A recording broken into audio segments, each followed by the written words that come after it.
Hallelujah, thank you Jesus, glory Jesus. धन्यवाद प्रभु, धन्यवाद पिता परमेश्वर। आज के दिन आपके पवित्र वचन प्रभु यहाँ पे प्रकट करने के लिए जा रहे हैं। पिता परमेश्वर आपका आत्मा सहाय करे। जितने भी लोग आज यहाँ पर आए हैं आपकी उपस्थिति में, उनके जीवन में प्रभु ये वचन कार्य करने पाए और वो नजदीकी से आपको देखने पाए। जितने भी लोग ऑनलाइन मुझे देख रहे हैं प्रभु जी, जितने भी लोग ये वचन सुन रहे हैं पिता परमेश्वर, उन सभी के जीवन में प्रभु ये अंतिम दिनों के बीच में प्रभु आपकी बेदारी आए, उनके आत्मा को छुटकारा मिले और वो उद्धार पाए प्रभु।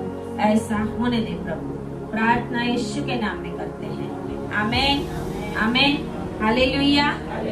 तो आए हम वचन में जाएंगे, पवित्र वाणी परमेश्वर की हम सुनेंगे। दानिएल 10 अध्याय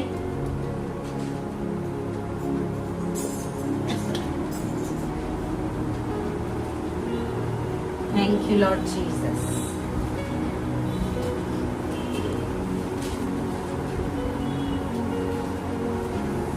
दानिएल 10 अध्याय और उसकी 2 आयत से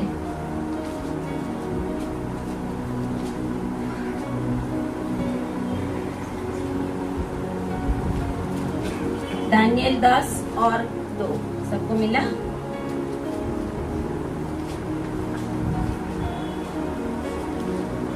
उन दिनों में दानिएल 3 सप्ताह तक शोक करता रहा। उन 3 सप्ताहों के पूरे होने तक मैंने न तो स्वादिष्ट भोजन किया और न मांस व दाख मधु अपने मुंह में रखा और न अपनी देह में कुछ भी तेल लगाया।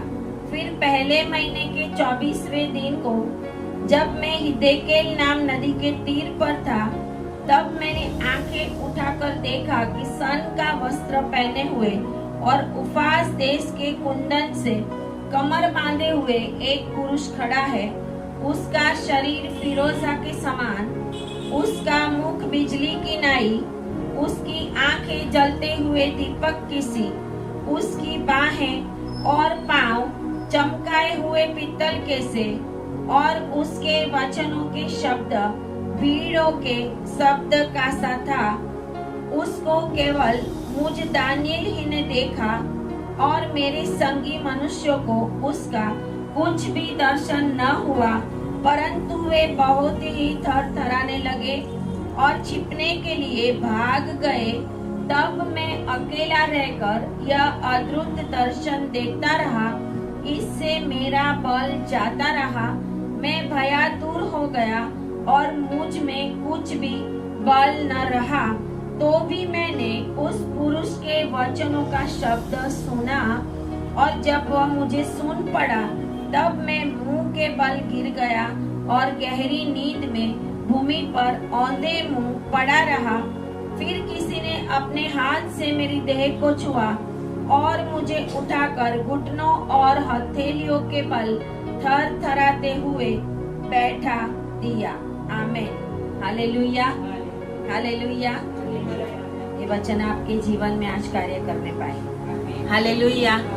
परमेश्वर के पवित्र वचन हम देख रहे हैं आज जो पवित्र दिन है, परमेश्वर की उपस्थिति में आने का दिन है। हालेलुया। और परमेश्वर का वचन कहता है कि हर साबात को मेरी उपस्थिति में आओ। आमेन, हालेलुया। हमें आज्ञा मिली है, आना है तो आओ, नहीं आना ही पड़ेगा। आमेन, हालेलुया।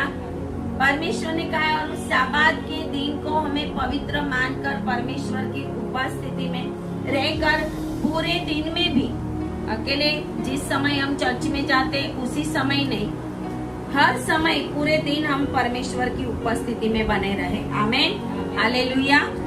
ज्यादा से ज्यादा समय परमेश्वर की उपस्थिति में बने रहे।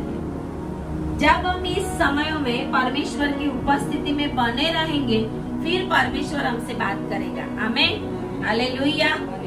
कल परमेश्वर के दास को प्रभु ने दर्शन दिया और कहा कि प्रभु का आना बहुत ही निकट है। आमेन, हालेलुया। प्रभु का आना बहुत ही निकट है। हमें नहीं पता कौन से समय स्वर्ग खुल जाएगा और कौन से समय यीशु मसीह आ जाएगा। हालेलुया। इसके लिए हमें हर पल तैयार रहना है। अपने आप को हमें बोलना है, हे मेरे मान, बोलिए, हे मेरे आत्मा, परमेश्वर के लिए हर पल तैयार रहे। हालेलुया। परमेश्वर हमें ले जाएगा, वो परमेश्वर की कुछ शर्तों के अधीन होगा। आमीन। हालेलुया। जब परमेश्वर हमें लेके जाएगा तो हमने अपने पापों का पश्चाताप किया है कि नहीं, अपना जीवन परमेश्वर को दिया है कि नहीं, अपने आप को परमेश्वर के अंदर रखा है कि नहीं। दुनिया के अंदर चाहे कुछ भी हो, हमने परमेश्वर की उपस्थिति में हर पल बने रहना है। और अगर हम पवित्रता से अपने जीवन को बिताएंगे तो ही हम उठाए जाएंगे। आमीन। हालेलुया। हालेलुया। परमेश्वर ने एक और भी बात कही, मेरे मन में वो था, मैं बहुत समय से सोच रही थी। परमेश्वर ने, मैंने सोचा था कि प्रभु वो लोग कैसे स्वर्ग में आ सकते हैं, है ना। लेकिन परमेश्वर ने कल बताया अपने दास को, सर को बताया कि वो स्वर्ग में नहीं जा सकते। हालेलुया। क्यों? क्योंकि वो आइडल वर्शिप करने वाले। परमेश्वर ने आज्ञा दी थी मूसा को कि तू मेरी कोई भी मूर्ति नहीं बनाना, लेकिन प्रभु ने बोला है कि मेरी भी कोई मूर्त तू बनाना, तो फिर उसके आगे झुकने का तो कोई सवाल ही पैदा नहीं होता। उनके आगे कुछ कैंडल करने का भी कुछ सवाल पैदा नहीं होता। आत्मा से, परमेश्वर आत्मा है और परमेश्वर का भजन आत्मा से करो। हालेलुया। ये परमेश्वर ने कहा। और ये अंतिम समय की बात है, परमेश्वर ने हमें बताई कि दानिएल जब बंदीवास में था, दानिएल जब बंदीवास में था, हिजकिय्याह प्रबोधक भी बंदीवास में था।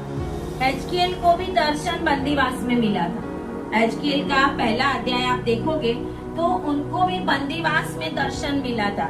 दानिएल के बंदीवास और हिजकिय्याह के बंदीवास में थोड़ा सा डिफरेंस था, क्योंकि दानिएल जो है वो ईस्वी सन पूर्व 605 में, प्रभु के आने से पहले 605 में, और दानिएल का पुस्तक पहला अध्याय में लिखा हुआ है कि यहोयाकीम राजा के समय में दानिएल बंदीवास में गया था। दानिएल बाबिल में बंदीवास में गया था और दानिएल का मोस्ट ऑफ जो समय है वो राजा के महल में बीता।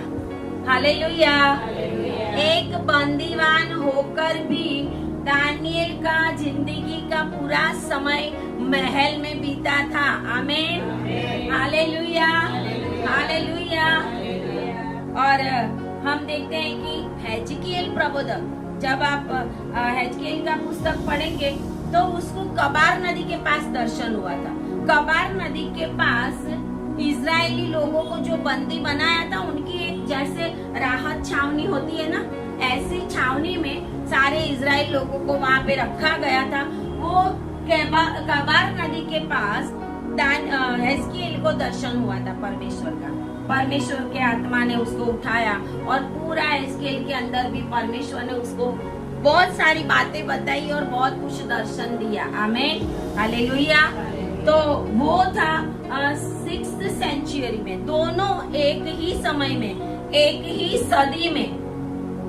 सदी में 6th सेंचुरी में, बिफोर क्राइस्ट, उस समय में बंदीवान होके गए थे। हिजकिय्याह जो है वो 597 ईस्वी सन पूर्व, 597 ईस्वी सन पूर्व।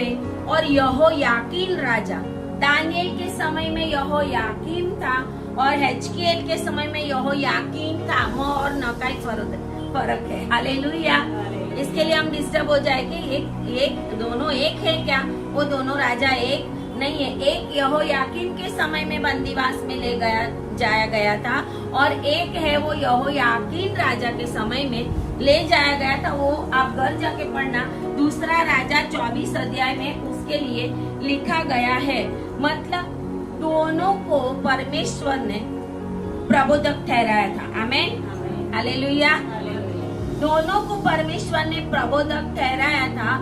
दानिएल को भी अंतिम समयों के लिए राष्ट्रों का दर्शन दिया था और इजराइल के लिए दर्शन दिया था। और हिजकिय्याह को भी परमेश्वर ने इजराइल प्रजा के लिए भी वचन दिया था और राष्ट्रों के लिए भी दिया था। हिजकिय्याह 37 और 38 में हम देखेंगे तो जो world war, third world war होने वाला है, उसका परमेश्वर ने उसको बताया था, गोग और मागोग की लड़ाई, बराबर। वो हिजकिय्याह के 37, 38 में। और रोश, मेशेक, तुबाल, सारे राष्ट्रों के नाम, जो रशिया है, तुर्की है, वो सारे राष्ट्र इजराइल के सामने आएंगे और थर्ड वर्ल्ड वॉर होगा, वो बताया था परमेश्वर ने। और दानिएल को भी परमेश्वर ने बताया था। दानिएल 9 के अंदर हम देखते हैं तो उसमें भी परमेश्वर ने दानिएल को इस युद्ध के बारे में बताया था। और दानिएल 10 और उसकी पहली आयत में भी लिखा है कि एक बड़ा युद्ध होगा। दानिएल जो बेल्तशास्सार भी कहलाता है, दानिएल का नाम भी बेल्तशास्सार था वहां पे। और परमेश्वर ने उसको एक बड़े युद्ध की बात बताई थी। आमेन, हालेलुया। इसका मतलब कि परमेश्वर ने अंतिम दिनों के लिए इन दोनों प्रबोधकों को वचन दिया था कि अंतिम दिनों में क्या क्या होने वाला है। आमेन, हालेलुया। और दानिएल 21 दिन तक जब फास्टिंग में था तो दानिएल ने परमेश्वर का दर्शन देखा। दानिएल को जिसने दर्शन दिया, जो हमने देखा अभी दूसरी आयत से, कि सन का वस्त्र पहने हुए और कुंदन से कमर बांधे हुए और फिरोजा के समान और उसके मुख से बिजली के समान, ये सारी बातें हम देखेंगे तो रिविलेशन, प्रकटीकरण, प्रकाशित वाक्य 1 हम निकालेंगे। प्रकाशित वाक्य 1 हम निकालेंगे और उसमें 1 के 12 आयत से हम देखते हैं कि जब यूहन्ना पातमस टापू के ऊपर था, ओल्ड टेस्टामेंट में भी यीशु मसीह था। आमेन, हालेलुया। ओल्ड टेस्टामेंट में जो नियम है, पुराना नियम जो कहलाता है, उसमें दानिएल को दर्शन दिया, वो भी यीशु मसीह था। और पातमस टापू के अंदर यहाँ पर हम 12 आयत से देखते हैं कि यूहन्ना कहता है कि 7 दीवटें उसने देखी और दीवटों के बीच में मनुष्य के पुत्र। आमेन, हालेलुया। मनुष्य के पुत्र मतलब यीशु मसीह, उनको देखा। सेम जो पांवों तक का वस्त्र पहने और छाती पर सोने का पटुका बांधे हुए था और उसके सिर और बाल श्वेत वरन पाले के समान उज्जवल, आंखें आग के समान, पांव पित्तल के समान। हालेलुया। और उसका शब्द भी गहरे जल के समान था, बहुत भीड़ की आवाज के समान था। यीशु मसीह अब मेमने के जैसा नहीं, यीशु मसीह अब यहूदा के सिंह के समान आने वाला है। हालेलुया। वो मेमना था जो काटने के लिए ले जा रहा था और कुछ भी नहीं बोला। हालेलुया। वधस्तंभ के ऊपर जब ले जा रहे थे यीशु मसीह को, तो कुछ भी नहीं बोला, उसने अपने मुंह को नहीं खोला। उन्होंने पिलातुस के आगे कुछ नहीं बोला, कायाफा के आगे कुछ नहीं बोला।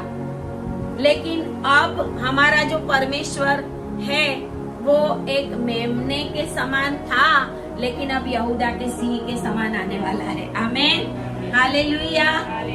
और हम उस सिंह के बच्चे हैं। आमेन, हालेलुया। हम यहूदा के सिंह के बच्चे हैं। Hallelujah, hallelujah. मतलब कि पुराना नियम में भी परमेश्वर का दर्शन हम देखते हैं और नए नियम में भी परमेश्वर का दर्शन हम देखते हैं। जब हम निकालेंगे रिविलेशन, प्रकाशित वाक्य और उसका 21 अध्याय,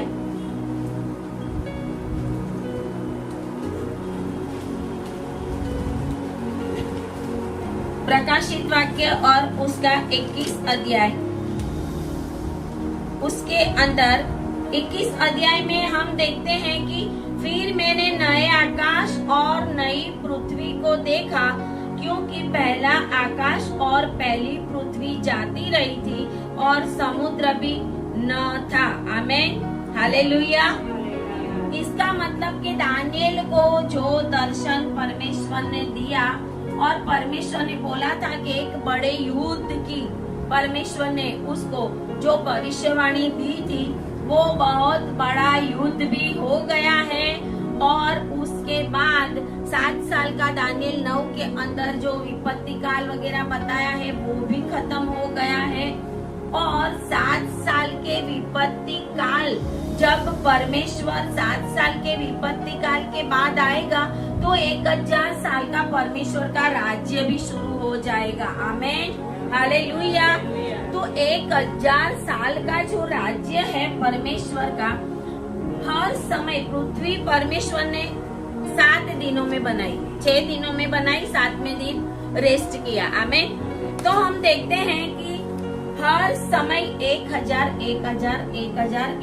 साल करके 7000 साल, मतलब जब परमेश्वर का 1000 साल का राज्य आएगा, 3rd वर्ल्ड वॉर जब होगा, उसकी समाप्ति जब प्रभु करेगा, जो दानिएल को बताया था एक बहुत बड़े युद्ध की बात, जो हेजकिएल को बताया था गोग और मागोग और उनके साथ बहुत सारे देश। अभी हम देख रहे हैं कि चारों ओर हम ये माहौल देख रहे हैं, अगर आप न्यूज सुनते हो तो चारों ओर। और इजराइल अभी रुकता नहीं है। इजराइल ने बाइबल के अंदर जैसे परमेश्वर ने बताया था, इजराइल का मैप इतना ही था, छोटा ही था, लेकिन अभी अभी इजराइल ने ग्रेटर इजराइल डिक्लेयर कर दिया है। वो ग्रेटर इजराइल क्या है कि परमेश्वर ने अब्राहम को जो उत्पत्ति में वचन दिया था कि मिस्र की नदी से लेकर लबानोन तक जितना पूरा प्रदेश है वो मैंने तुझे दे दिया है, वो वचन के अनुसार मूसा को बोला था प्रभु ने कि ये देश मैंने तुम्हें दिया है, यहाँ से यहाँ तक दिया है। वो सारा परमेश्वर ने जो बोला था उस रीति से इजराइल ने अपना मैप तैयार कर दिया। इसको बोलते हैं ग्रेटर इजराइल। जैसे हमारा इंडिया का जो मैप होता है उसके अंदर चाइना वालों ने कुछ अपना बना दिया था ना, बीच में अपना मैप, अपनी जगह जो है वो चाइना में ले ली थी, तो चाइना ने अपना मैप बड़ा बना दिया, हमारी जगह ले ली। तो ऐसे इजराइल ने जो प्रदेश अभी उसके हाथ में नहीं है उनको भी अपने मैप के अंदर शामिल कर दिया और ग्रेटर इजराइल डिक्लेयर कर दिया है। ग्रेटर इजराइल मतलब परमेश्वर ने अब्राहम को दिया हुआ वचन कि इतने इतने देश मिस्र से लेके वहां तक जितना भी है बीच में सब कुछ मैंने तुझे दिया, और वो डिक्लेयर कर दिया। इसका मतलब क्या है कि 3rd वर्ल्ड वॉर होने की अभी बहुत ही निकट है। हालेलुया, वो समय बहुत ही निकट है। लेकिन परमेश्वर उसके पहले अपने लोगों को ऊपर लेके चला, कलीसिया ऊपर चली जाएगी, फिर 3rd वर्ल्ड वॉर होगा, कलीसिया ऊपर चली जाएगी उस समय के बाद। क्योंकि जैसे ही 7 साल का विपत्ति काल कलीसिया के ऊपर जाने के बाद चालू हो जाएगा, वो समय अति भयंकर। कहते हैं कि कुछ चुने हुए लोगों की वजह से वो दिनों को कम किया गया, नहीं तो वो दिन कम नहीं होने वाले थे।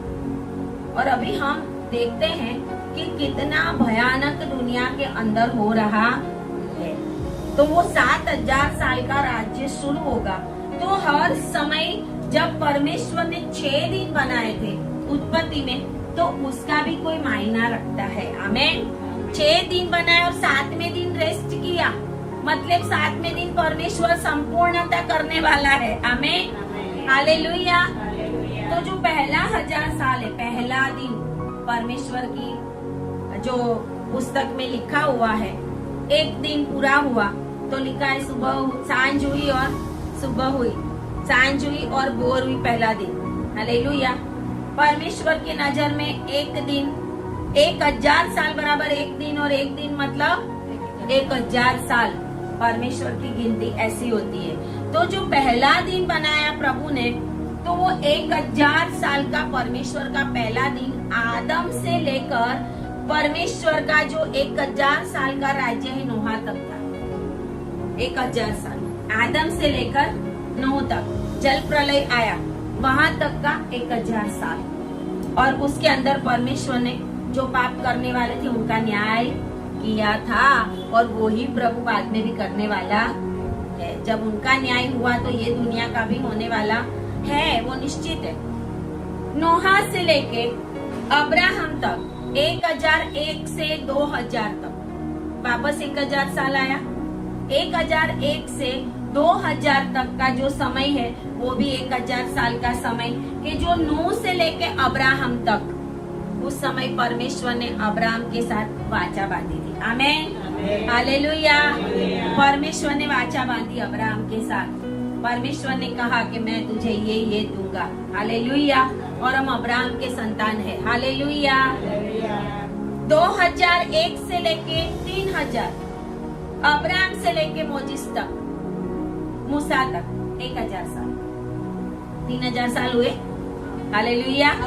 आदम से लेके नोहा तक 1000 साल, नोहा से लेकर अब्राहम तक 1000 साल, अब्राहम से लेकर मोजिस तक 1000 साल। ये जो समय था ये चुने हुए लोगों का समय था। आमेन, हालेलुया। मूसा का समय, यहोशू का समय, कालेब का समय, चुने हुए लोगों का समय था। हालेलुया। चौथा जो है, चौथा 1000 साल मतलब एक दिन याद रखना। 6 दिन क्यों बनाए वो मैं कहती हूँ, 7वें दिन क्यों रेस्ट किया। आमेन, हालेलुया। उसमें भी रहस्य है क्योंकि 7000 साल के बाद प्रभु पूर्ण करेगा। हालेलुया। 7वें दिन प्रभु पूरा करेगा। 7000वां साल जब पूरा होगा और जब पूरा हो जाएगा 8वां दिन मतलब नया आकाश नई पृथ्वी, रिविलेशन 21 में हमने देखा वो। हालेलुया। सबको समझ में आती है ना? अभी आपका वो लेवल बढ़ गया है, समझ में आ जाएगी। Hallelujah, hallelujah. तो ये तीसरा दिन 2001 से 3000 तक मतलब अब्राहम से मोजिस तक, जिसको लिखना है वो लिख सकते हैं। 1 से 1000 साल अब्राहम से नोहा तक मतलब पहला दिन, एक दिन पूरा हुआ प्रभु का। 1 से 1000 साल मतलब आदम से नोहा तक पहला दिन। दूसरा दिन है 1001 से 2000 मतलब 1000 से 2000 लिखो तो भी चलेगा। 1000 से 2000 मतलब दूसरा दिन वो नोहा से अब्राहम तक का। तीसरा दिन 2000 से 3000 तक का अब्राहम से मोजिस मूसा तक का समय। अभी चौथा दिन आया 3000 से 4000 मोजिस से यीशु मसीह तक का समय। Hallelujah, hallelujah. यीशु मसीह तक का समय जो मोजिस से लेकर क्राइस्ट तक यीशु मसीह जन्म हुआ और क्रूस के ऊपर मरा और स्वर्ग में गया, वो चौथा दिन। आमेन, बोलिए चौथा दिन था वो। 1000 साल बराबर एक दिन बराबर 1000 साल। हालेलुया। 4000 से 5000 मतलब 5वां दिन। 5वां दिन है वो एपोस्टल्स का, प्रेरितों का दिन था। आमेन, हालेलुया। पतरस, याकूब, यूहन्ना, परमेश्वर के जो चेले थे यीशु मसीह के स्वर्ग जाने के बाद, ये लोगों ने कलीसियाओं का मतलब अर्ली चर्च एज, शुरुआत की मंडली का समय, हालेलुया, वो शुरू हुआ था 4000 से 5000, वो 1000 साल में वो 5वां दिन था। 5000 से 6000 मतलब 6000 तक अभी सारे वर्ल्ड के अंदर चर्च फिनिश हो गए हैं। आमेन, हालेलुया। चर्च वरदानों से भरे, प्रभु ने वरदान दिए, चर्च के काम हुए, सब जगह पे पूरी दुनिया के अंदर परमेश्वर के जो प्रभु मंदिर है, चर्चिस है, कलीसिया है, उनका कंप्लीट होने का ये समय था 6000 साल का। और अब 6000 से 7000 जो मिलेनियम कहलाता है वो 1000 साल का राज्य अभी बैठने वाला है। 6 पूरा होगा तो 7 बैठेगा ना। हालेलुया। यीशु मसीह आएगा तो 7वां शुरू हो जाएगा, मतलब हम छठे किंगडम के अंदर जी रहे, छठे दिन के अंदर हम जी रहे। हालेलुया। छठा दिन जब तक यीशु मसीह आएगा तब तक चलता रहेगा। जैसे यीशु मसीह आया और कलीसिया को लेके ऊपर गया, 7वां दिन शुरू हो जाएगा। हालेलुया। यीशु मसीह अपनी कलीसिया को लेकर जाएगा और उसके बाद 7 साल का ही विपत्ति काल, और उसके बाद यीशु मसीह जब आ जाएगा, मतलब 7वां दिन जब शुरू होगा तो 7वां दिन बहुत जल्दी पूरा भी होगा। हालेलुया। क्योंकि 7वां साल और 7000वां साल उसमें यही है कि 3rd वर्ल्ड वॉर, और 3rd वर्ल्ड वॉर के बाद जब यीशु मसीह 7 साल के विपत्ति काल के एंड में इजराइल के जैतून पहाड़ के ऊपर आएगा। जकारिया प्रबोधक में भी लिखा है, हेजकियेल ने भी लिखा है, दानिएल को भी प्रभु ने बताया था कि मेरे देश के सामने, मेरे लोगों के सामने सारी दुनिया की प्रजा खड़ी होके आएगी और मेरे लोगों को बहुत तकलीफ होगी। जो यीशु मसीह ने भी कहा था कि उस समय तुम भाग जाना। यीशु मसीह ने कहा था इजराइलियों को कि पहाड़ पे हो तो कुछ लेने को मत आना। हालेलुया। क्योंकि बहुत विपत्ति का समय है, गर्भवती स्त्रियों को भी चीर डालेंगे और बहुत बड़ा विपत्ति का समय आपके ऊपर आएगा। और उस समय में मैंने अपने लोगों के लिए एक जगह ठहराई है। आमीन। हालेलुया। जब जब संकट आएगा, परमेश्वर के चुने हुए लोगों को परमेश्वर गुफाओं में छुपाएगा। आमीन। हालेलुया। वो जगह जॉर्डन में तैयार हो गई है। जो पेट्रा की गुफाएं हैं वो है इजराइलियों के छुपने की जगह। जब उस समय में इजराइल के ऊपर सारी दुनिया के लोग चढ़ाई करके आएंगे, तब इजराइल जॉर्डन बहुत नजदीक है। जैसे हमारा पंजाब में से पाकिस्तान जा सकते हैं ना, ऐसे ही है कि जमीन मार्ग से हम जा सकते हैं। हम लोग गए थे तब हम भी बस से आए थे और बस से गए थे। तो वो जगह ऐसी है कि हम अपनी गाड़ी लेके, कार लेके इजराइल भागेंगे, जो भी उनके पास होंगे वो वाहन को लेके और वहां पे जाके छुपेंगे। हालेलुया। जब 3rd वर्ल्ड वॉर होगा तब यीशु मसीह आएगा, और जैसे यीशु मसीह आएगा तो उस समय से 1000 साल का राज्य शुरू हो जाएगा। आमीन। हालेलुया। 1000 साल का राज्य हम निकालेंगे। रिविलेशन, प्रकाशित वाक्य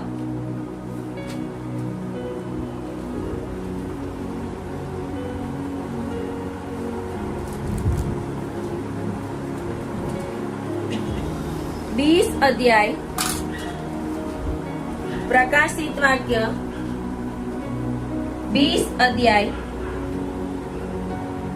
उसके अंदर 1000 साल के राज्य का लिखा हुआ है। और 16 आयत में लिखा है, 20 और 16 में, धन्य और पवित्र वह है जो इस पहले पुनरुत्थान का भागी हो, ऐसों पर दूसरी मृत्यु का कुछ भी अधिकार नहीं, पर वे परमेश्वर और मसीह के याजक होंगे और उनके साथ 1000 वर्ष तक राज्य करेंगे। आमीन। हालेलुया। जब यीशु मसीह आएगा इजराइल को बचाने के लिए, तो 19 अध्याय और उसकी 20 आयत में लिखा हुआ है, प्रकटीकरण, प्रकाशित वाक्य 19 और 20 में प्रभु यीशु मसीह का आने का मकसद क्या है, ये यहाँ पे लिखा हुआ है। क्यों आएगा यीशु मसीह जैतून पहाड़ के ऊपर? ये लिखा है कि यीशु मसीह जब आएगा, जैसे ही कलीसिया ऊपर चली जाएगी वैसे एंटी क्राइस्ट दुनिया में आ जाएगा। 666 बराबर, 666 जिसको एंटी क्राइस्ट बोलते हैं, और उसके साथ एक झूठा प्रबोधक जो पूरी दुनिया के अंदर ऐसे ऐसे चमत्कार करेगा कि जो लोग हैं उनको भी भरमाएगा। वो दोनों इस दुनिया में होंगे, मतलब शैतान, एंटी क्राइस्ट और झूठा फॉल्स प्रॉफिट। ये 3 शैतान ने भी अपनी कॉपी बनाई नहीं यीशु मसीह की, पिता, पुत्र, पवित्र आत्मा जैसी, है ना। तो शैतान, झूठा शैतान, उसके बाद जो है वो एंटी क्राइस्ट, जिसको शैतान का पुत्र ही बोलते हैं, जिसको शैतान का पुत्र ही बोलते हैं, पत्रियों में लिखा हुआ है। और तीसरा जो है झूठा प्रबोधक। शैतान की अगुवाई में ये 666 जो मनुष्य की ओर से आया होगा। 666 कोई ऐसा नहीं है हेवनली, शैतान तो हेवन से आया और गिराया गया था, लेकिन जो 666 एक मनुष्य होगा, सारी दुनिया उसके कंट्रोल में होगी। जो अभी वन वर्ल्ड वन गवर्नमेंट की बात की जाती है ना, मैंने पहले भी आपको बताया था कि बहुत ही जल्दी दुनिया के अंदर ये रूल आने वाला है। एक ही सारी दुनिया की सरकार होगी, एक ही लीडर होगा। अभी तो हम अपने देश के जो लीडर्स हैं उनका मानते हैं, बाद में उस समय में क्या होगा, वो लीडर सारी दुनिया में जो कायदा कानून बनाएगा वो सारी दुनिया को फॉलो करना पड़ेगा, बराबर। तो ये वन वर्ल्ड वन गवर्नमेंट, आपका पैसा वैसा सब कुछ उसके अंडर में होगा। तभी तो लिखा है कि जो कोई खरीदना और बेचना चाहे तो 666 की छाप होगी तो ही वो खरीद और बेच सकेंगे। क्यों? क्योंकि अभी ये शैतान का समय आ गया, प्रभु ने मंडली को ऊपर ले ली है। उसके बाद ये 7 साल का विपत्ति काल के अंदर ये जो है शैतान का पुत्र जिसको बोलते हैं 666 या एंटी क्राइस्ट, उसका राज आएगा। उसके हाथ में पूरी दुनिया की सत्ता होगी, पूरे पैसों का सब कुछ उसके हाथ में होगा। उसकी इच्छा के बिना कहीं पे भी कुछ नहीं होगा। और जिसने अपने हाथों के और माथों के ऊपर 666 की छाप ली है, वही लोगों को कुछ खरीदना और बेचना होगा। अगर मसीह लोग रह गए, कलीसिया ऊपर गई, उस समय अगर मसीह लोग दुनिया में रह गए तो या तो उनको ये 666 की छाप लेनी पड़ेगी, तो खाना पीना मिलेगा, और या तो उनको अपनी गर्दनों को कटवाना पड़ेगा। इसके लिए अभी स्वर्ग मुफ्त में मिल रहा है। Hallelujah, hallelujah. अपना घर भी नहीं बेच सकते, अपना खाना भी सुबह में दूध लेने जाओगे नहीं तो भी वो मांगेंगे कि छाप है तो ही चाय बनेगी। हालेलुया।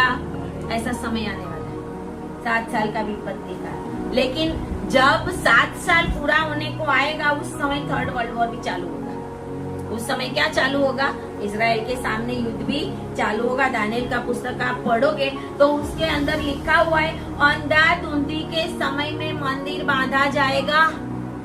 यही समय होगा, एक बाजू दुनिया सारी उसके सामने लड़ने के लिए आ रही होगी और इजराइल परमेश्वर के मंदिर को बनाने के लिए सब कुछ करता जाता होगा। और उस समय के अंदर इजराइल की आंखें खुलेगी। ये जो झूठा भविष्यवक्ता और जो प्रॉफिट बैठेगा, उसके द्वारा बाद में उसको पता चलेगा। वो जब उसके मंदिर में बैठेगा तब तक इजराइल को पता नहीं चलेगा। वो सोचेगा कि ये तो हमारा मसीहा है, इसने हमें परमिशन दिए कि मंदिर बनाओ, कोई प्रॉब्लम नहीं, बनाओ। लेकिन बाद में वही बैठेगा अंदर, फिर उनको पता चलेगा वो तो यहोवा परमेश्वर के सिवा किसी को मानते नहीं। इसके लिए वो बोलेंगे तो मनुष्य है, हमारे मंदिर में ये कैसे बैठ सकता है। तब उनकी आंख खुलेगी। घृणित वस्तु, उज्जड़ के अमंगल जो बोल रहे हैं उसकी निशानी उसके अंदर दिखेगी, मंदिर के अंदर। तो जब यीशु मसीह आएगा तब ये 666 को 19 अध्याय और 20 आयत में लिखा है, वह पशु, उसको पशु बोलते हैं। और 666 जो है अंक, वो पशु की छाप है। ये जो है पशु और उसके साथ वह झूठा भविष्य वक्ता, उसको पकड़ा जाएगा और उसको उनके सामने ऐसे चिन्ह दिखाई दिए थे जिन्होंने कि दुनिया को वो भरमा रहे थे। और उस पशु की छाप भी ली थी लोगों ने, उसकी मूर्ति की भी पूजा करते थे। ये दोनों यीशु मसीह के जैतून पहाड़ पे आने के समय में लिखा, ये दोनों जीते जी आग की झील में डाल दिए जाएंगे। आमीन, हालेलुया। दुनिया में से ये दोनों को आग की झील में, मतलब जीते जी नरक के अंदर चले जाएंगे। जैसे कोरा और उसके साथ चले गए थे ना, धरती फटी और अंदर चले गए थे अधोलोक के अंदर, अग्नि के अंदर, वैसे लोगों को जीते जी डाल दिया जाएगा। लेकिन शैतान को अभी उसमें डाला नहीं जाएगा। शैतान जो उसके बाद शैतान का पुत्र जो एंटी क्राइस्ट, जो पशु कहलाता है, और तीसरा जो है झूठा प्रबोधक, उसमें से ये पशु को और ये फॉल्स प्रॉफिट दोनों को जीते जी नरक के अंदर अग्नि में डाल दिया गया। लेकिन 21 आयत में लिखा हुआ है कि वो दोनों को 20 में दोनों को जीते जी उसके अंदर डाल दिया गया है। लेकिन 20 अध्याय की पहली आयतों में लिखा हुआ है कि शैतान का क्या होगा। ये दोनों को तो डाल दिया, लेकिन शैतान का क्या होगा। फिर मैंने एक स्वर्गदूत को स्वर्ग से उतरते देखा, जिसके हाथ में अथाह कुंड की कुंजी और एक बड़ी जंजीर थी।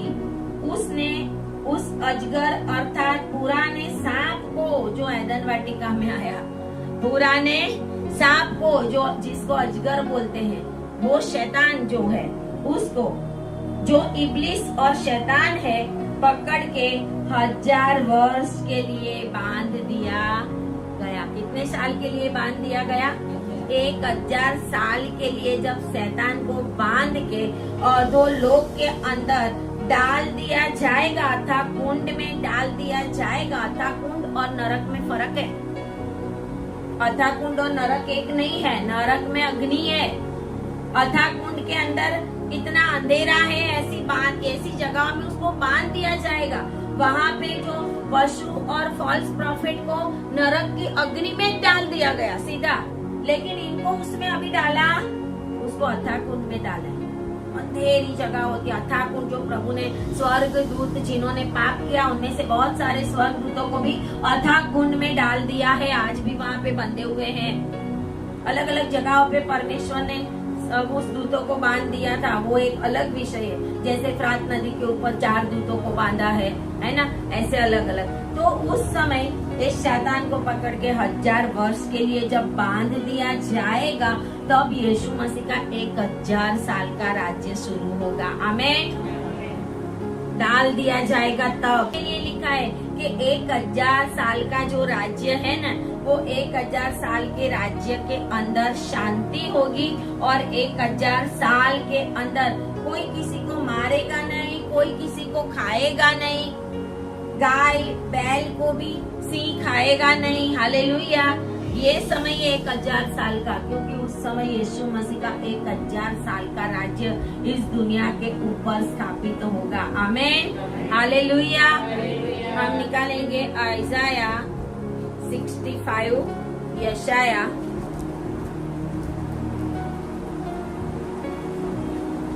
65,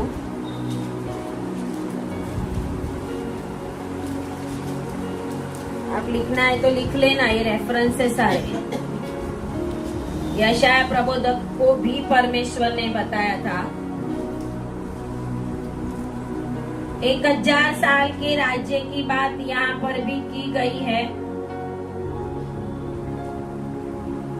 यहाँ पर पूरा 17वीं आयत से 17 से जो लिखा है ना, आइजाया 65 में 17 से लेके एंड तक वो रिविलेशन 21 में जो होने वाला उसकी बात है। नया आकाश, नई पृथ्वी और 1000 साल का राज्य, ये दोनों बातें इसमें लिखी हुई है। 17 आयत में देखते हैं तो यशाया भी कहता है कि क्योंकि देखो मैं नया आकाश और नई पृथ्वी उत्पन्न करता हूँ, और पहली बातें स्मरण ना रहेगी और सोच विचार में भी ना आएगी। आमीन। हालेलुया। 1000 साल का राज्य होगा। उसके बाद जब नया आकाश और नई पृथ्वी, 7000 साल का जो 7वां दिन जो कहते हैं, उसमें 1000 साल का राज्य जो परमेश्वर का पूरा होगा। उसके बाद जो मरे हुए हैं नरक में जाने वाले, वो उठेंगे। इसके पहले नहीं उठेंगे। अभी तो कलीसिया में जो परमेश्वर के पास जाने वाले हैं ना, वो उठेंगे और यीशु मसीह के पास जाएंगे।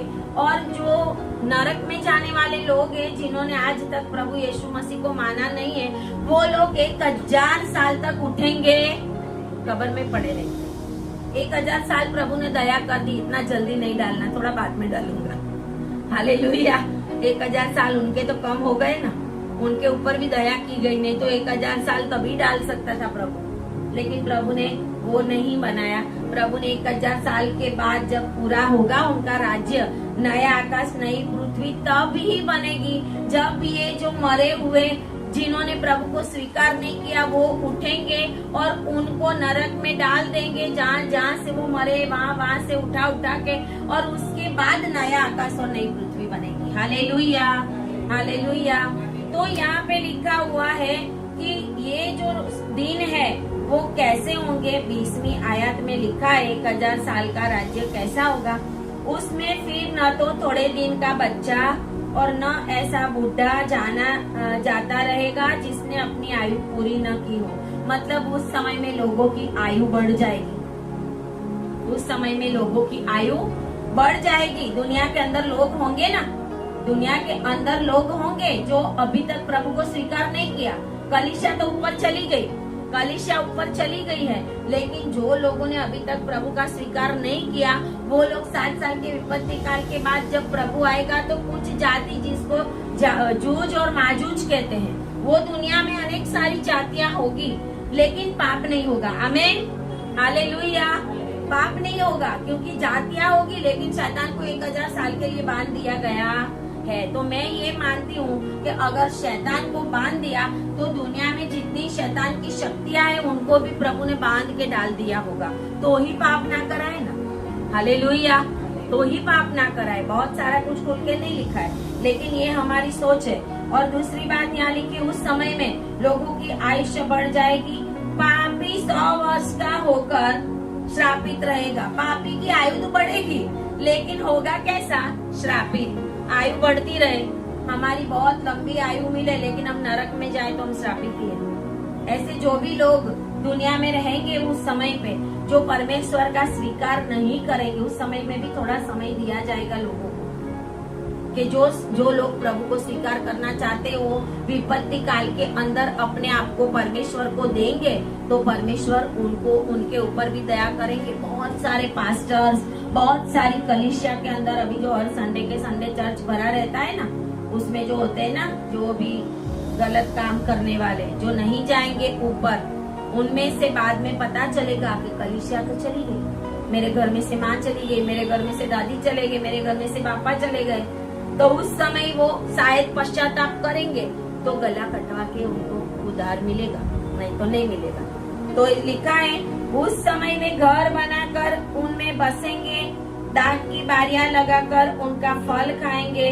और बहुत कुछ लिखा है, वो आप घर जाके पढ़ना कि लोगों की आयु वृक्षों की, पेड़ की आयु होती है, वैसे वैसे उनकी आयु होगी। और सबसे बड़ी बात ये है 24 आयत में, उनके पुकारने से पहले ही मैं उनको उत्तर दूंगा और उनके मांगते ही मैं उनकी सुन लूंगा। 1000 साल के राज्य में भेड़िया और मेमना एक संग चरा करेंगे। सिंह बैल के समान भूसा खाएगा, सिंह किसी को मारेगा नहीं, और सर्प का आहार मिट्टी ही रहेगा। प्रभु ने एदन वाटिका में श्राप दे दिया है सर्प को कि तू मिट्टी ही खाएगा, तो उसका एंड तक यही है कि वो मिट्टी ही खाएगा। और मेरे सारे पवित्र पर्वत पर न तो कोई किसी को दुख देगा, न कोई किसी की हानि करेगा। ये है 1000 साल का राज्य। 1000 साल के राज्य में भेड़िया मेमना को नहीं खाएगा, सिंह है वो बैल के समान घास खाएगा, भूसा खाएगा। और यहाँ पे हम देखते हैं कि 1000 साल का राज्य पहले भी, उत्पत्ति का पुस्तक निकालेंगे हम, जब जल प्रलय वाला है वो हम निकालेंगे तो हमें पता चलेगा। उत्पत्ति 9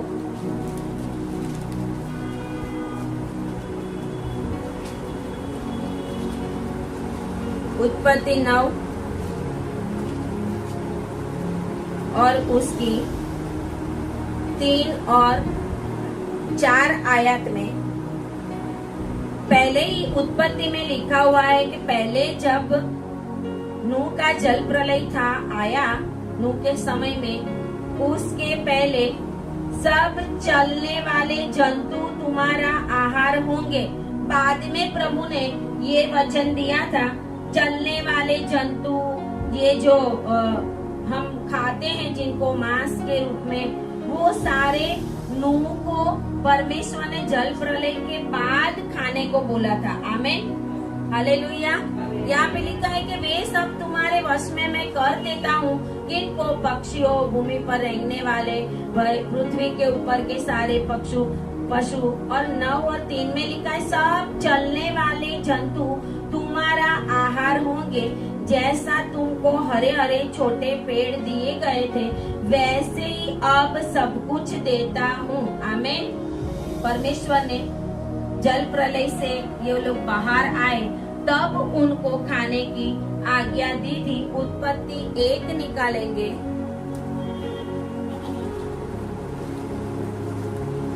जब परमेश्वर ने 6वें दिन ये पशु पक्षी मछलियां सब बनाया था और परमेश्वर ने उसके ऊपर अधिकार दिया था मनुष्य को, तो उस समय परमेश्वर ने मांस खाने की आज्ञा नहीं दी थी। पहले मांस नहीं खाते थे। हालेलुया। उत्पत्ति 1 और उसकी 29 और 30 आयत में लिखा हुआ है कि जब ये सबको बनाया था तो परमेश्वर ने आदम को आज्ञा दी थी।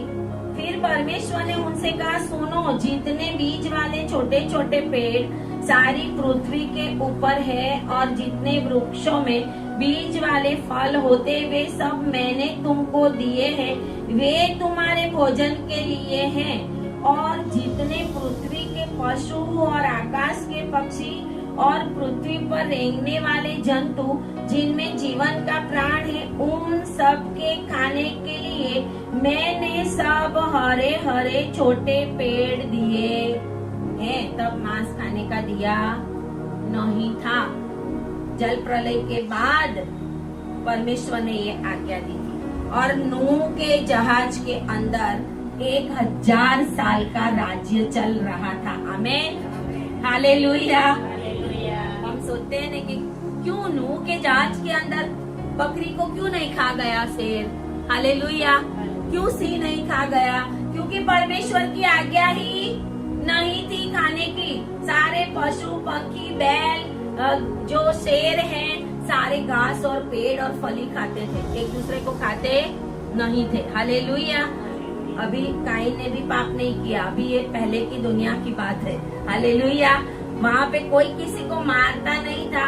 वो ही राज्य जो जल प्रलय के समय पे नूह के जहाज के अंदर 8 लोग और जितने भी पशु पंखी प्राणी अंदर वो ले गया था, वो सारे नूह की क्या बोलते, नूह का प्रबोध सुनते थे। हालेलुया। नूह क्या था? एक प्रॉफिट ही था। नूह उनके बच्चों के साथ, उनकी बहुओं के साथ, पत्नी के साथ जब जहाज में था, 1 साल तक नूह जहाज में रहा। 40 दिन 40 रात बरसात हुई थी। तो हम सोचते हैं 40 दिन के बाद वो बाहर आ गया, ऐसा नहीं है। हालेलुया। लिखा हुआ है कि 600 में साल के 70वें दिन, नूह के 600 में साल का पहला महीना का 70वां दिन था, तब पृथ्वी पर जल प्रलय चालू हुआ था। और 1 साल और उसके ऊपर 10 दिन, लगभग 370 और 370 के आसपास, 370-75 के आसपास, इतने दिन जब वो अरारात पहाड़ के ऊपर उनका जहाज ठहरा, तभी भी उनको बाहर आने की आज्ञा नहीं थी। Hallelujah, hallelujah. जहाज के अंदर 1000 साल का राज्य चल रहा था। 8वां अध्याय, उत्पत्ति 8।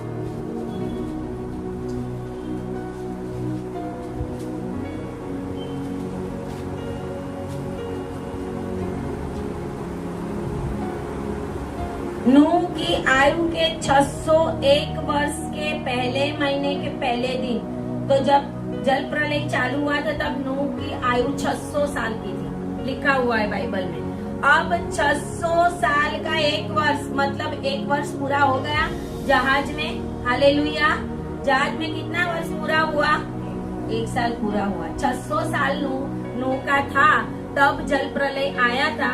अब 600 साल के ऊपर 1 वर्ष पूरा हुआ और वो 1 वर्ष के पहले महीने के पहले दिन पृथ्वी सूखी थी, लेकिन फिर भी उनको आने की बाहर आज्ञा नहीं थी।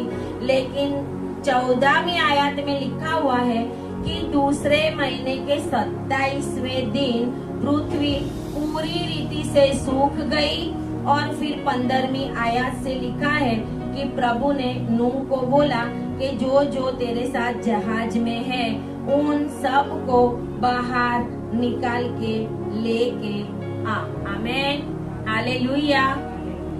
जब परमेश्वर का न्याय आया तभी भी परमेश्वर ने नूह को और नूह के साथ जितने भी जहाज में थे उनको संभाल के रखा था। आमेन, हालेलुया। 1000 साल का राज्य जो है वो नूह के जहाज के अंदर था कि वहां पर भी कोई किसी को मारता नहीं था। फिर भी सब कुछ मिलता था उनको खाने पीने के लिए, और फिर भी वो लोग जहाज के अंदर ब्लेसेड थे। 1000 साल का राज्य के जैसा ही समय इन लोगों ने जहाज के अंदर बिताया। क्या किया होगा? हालेलुया। 1 साल मतलब 1 साल के ऊपर थोड़े दिन थे, 10 दिन जैसे, क्योंकि 27वें दिन लिखा है इसके लिए। तो इतने दिनों तक नूह और उसके साथ जितने थे उन सभी को जहाज में प्रभु ने संभाल के रखा। वो भी एक समय का 1000 साल का राज्य ही था। आमेन, हालेलुया। जो परमेश्वर के आशीषित लोग हैं उनके लिए परमेश्वर ने आशीष ठहराई है। हालेलुया।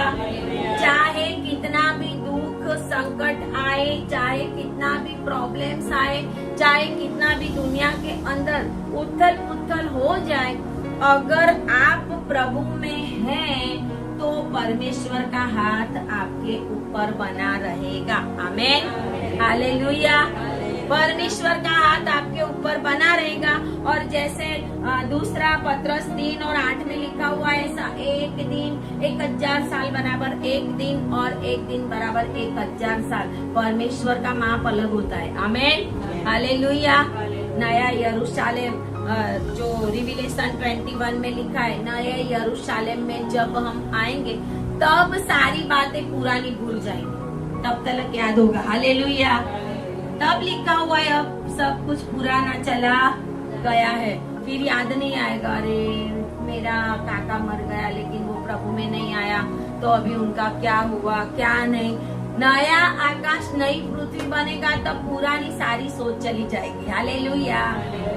इसके लिए लिखा है कि आंखों में आंसू नहीं होंगे। याद ही नहीं होंगे तो आंसू कहाँ से होंगे कि पापा नरक में गया है, काका गया है। हालेलुया। नया आकाश नया पृथ्वी में सब भूल जाएंगे। पत्नी भी गई होगी नरक में तो भी याद नहीं होगा। इसके लिए लिखा है कि मैं उनके आंखों के आंसुओं को पोंछ डालूंगा। आमीन, हालेलुया। तो इसके लिए परमेश्वर के 1000 साल के आशीषित समय के लिए अपने आप को तैयार करें और नए आकाश और नई पृथ्वी के लिए तैयार करें। आमीन। क्योंकि उस समय में परमेश्वर हमारे साथ रहेगा और हम परमेश्वर के साथ रहेंगे। हालेलुया। उस समय पे रोना नहीं होगा, है ना। हम सोचेंगे अरे मेरा बेटा नरक में गया, क्या करता होगा, लेकिन लिखा है ऐसा में कि पुरानी सोच, नया आकाश नया पृथ्वी बनेगा ना, 7000 जो 1000 साल का राज्य होगा तब तक सब याद रहेगा। हालेलुया। लेकिन जैसे ही प्रभु ने जो मरे हुए हैं नरक में डालने वाले उनको उठाया और उनको भेज दिया, उसके बाद नया यरूशलेम स्वर्ग से नीचे उतरेगा। आमीन। इसके लिए आज यरूशलेम के लिए लड़ाई है। इसके लिए यरूशलेम शैतान की नजर में है, क्योंकि शैतान ने यरूशलेम को बनने ही नहीं देना, लेकिन परमेश्वर स्वर्ग से नए यरूशलेम को उतारेगा। आमीन। और उस नए यरूशलेम में हम परमेश्वर के साथ रहेंगे और परमेश्वर हमारे साथ रहेगा। परमेश्वर ही ऊपर से उतर के पहले एदन वाटिका में जैसे रहता था आदम के साथ, वैसे हमारे साथ रहेगा। आमीन, हालेलुया। इसके लिए आंसू बोझ डालेगा, कोई याद नहीं आएगा जो नरक में गया हो। हालेलुया। इसके लिए सारे अपने जितने भी लोग हैं उनके लिए बहुत प्रार्थना की जरूरत है कि उनकी आंखें खुले ये समय बहुत ही निकट है कि यीशु मसीह आने वाला है और उसके बाद 7 साल का विपत्ति काल और उसके बाद यीशु मसीह जैतून पहाड़ पे आएगा। उसके बाद शैतान को बांध देगा। 1000 साल का राज्य शुरू हो जाएगा। 1000 साल पूरा हो जाएगा। फिर वापस एक बार लड़ाई है। अभी ये सब कहने का समय नहीं है। वापस एक बार जब शैतान को छोड़ा जाएगा 1000 साल के बाद, तो वापस वो यरूशलेम के सामने लड़ाई करने सारी दुनिया के लोगों को लेके आएगा। लेकिन लिखा है कि परमेश्वर उस समय उसको भी जैसे पशु को और वो जो फॉल्स प्रॉफिट है जिसको अग्नि में डाल दिया है, वैसे उस समय शैतान को भी अंदर डाल दिया जाएगा और फिर नया आकाश और नई पृथ्वी हो जाएगी। आमीन, हालेलुया। हर एक दिन परमेश्वर की योजना में हमें जीना है। हालेलुया। ताली बजाए परमेश्वर के लिए। Hallelujah, hallelujah. आए प्रार्थना करें। धन्यवाद और धन्यवाद पिता परमेश्वर। प्रभु हम आपकी महिमा करते हैं, आपकी स्तुति करते हैं प्रभु जी। प्रभु बहुत सारी गहरी बातें बताने के लिए प्रभु आप सहायता करते हो। पवित्र आत्मा आप मदद करते हो ताकि जो भी लोग इस जगह के ऊपर और ऑनलाइन भी मुझे सुन रहे हैं उनको पता चले कि हम कितने नजदीक समय में एंड होने वाला है, उस समय के अंदर हम जी रहे हैं और वो सारे अपने आप को समर्पित करें प्रभु, आपके आगे अपना जीवन दे प्रभु। ऐसा होने दे और ये बातें समझने के लिए शक्ति और सामर्थ्य दे यीशु के नाम में। आमीन, हालेलुया। ताली बजाए परमेश्वर के लिए। Thank you Lord Jesus, thank you Lord Jesus.